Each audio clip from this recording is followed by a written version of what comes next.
ही आहे आयताराची छत्री. रविवार पूजन म्हणजे आयतार पूजन परंपरेतील एक महत्त्वाची अशी पत्री. हे रोप जर आपण बघितलं तर त्याचा आकार जो आहे तो छत्रीसारखा दिसतो.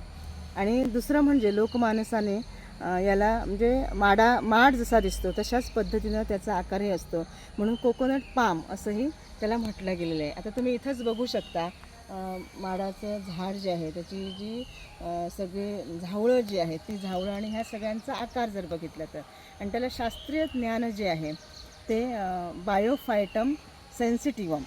आता सेन्सिटिव्हमच का, तर ही पानं जी आहे ती पानं त्यांना स्पर्श झाला की ती हळूहळू मिटून जातात. म्हणजे जशी लाजाळूची पानं असतात ती मिटून जातात आपला स्पर्श बघून, तर तशाच पद्धतीनं ही पानं मिटून जातात.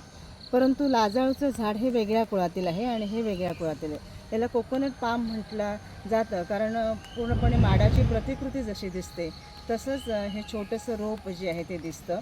दुसरं म्हणजे जून महिना सरल्यानंतर याला छोटी छोटी पिवळ्या रंगाची फुलं येतात आणि खूप सुंदर अशी ती फुलं दिसतात.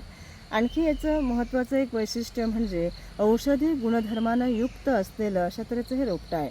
म्हणजे केरळमध्ये जो ओणम साजरा केला जातो त्याच्यामध्ये जी रांगोळी घातली जाते त्या रांगोळीमध्ये मध्यभागी याचा म्हणजे याची प्रतिकृती काढली जाते आणि त्याला मुकुटी असंही ते म्हणतात.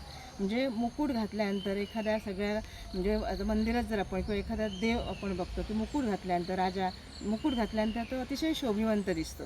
तशाच तऱ्हेनं याला एक वेगळं असं स्थान त्या परंपरेमध्ये लोकमानसाने दिलेले आहे.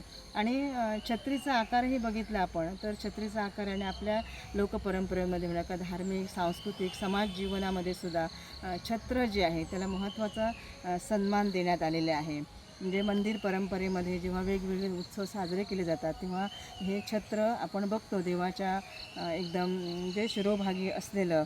तर ह्या सगळ्यांच्या माध्यमातून जे एक खरं तर खूप दुर्लक्षित अशी ही वनस्पती आहे, आपल्याला त्याची किंमतही कळत नसते. परंतु तत्कालीन कालखंडामध्ये लोकांनी कशा तऱ्हेने आपल्या नजरेनं हे वेगळेपण हेरलं आणि नुसतंच त्याचं औषधी गुणधर्म नाही तर आपल्या सामाजिक आणि सांस्कृतिक जीवनामध्ये त्याचबरोबर धार्मिक जगण्यामध्ये सुद्धा त्याला एक वेगळं स्थान मिळवून दिलेलं आहे. म्हणजे ही ज्ञानपरंपरा आहे, हे या मातीचं संचित आहे आणि तेच वेगळेपण आपल्या लोकपरंपरेने जतन केलेलं आहे.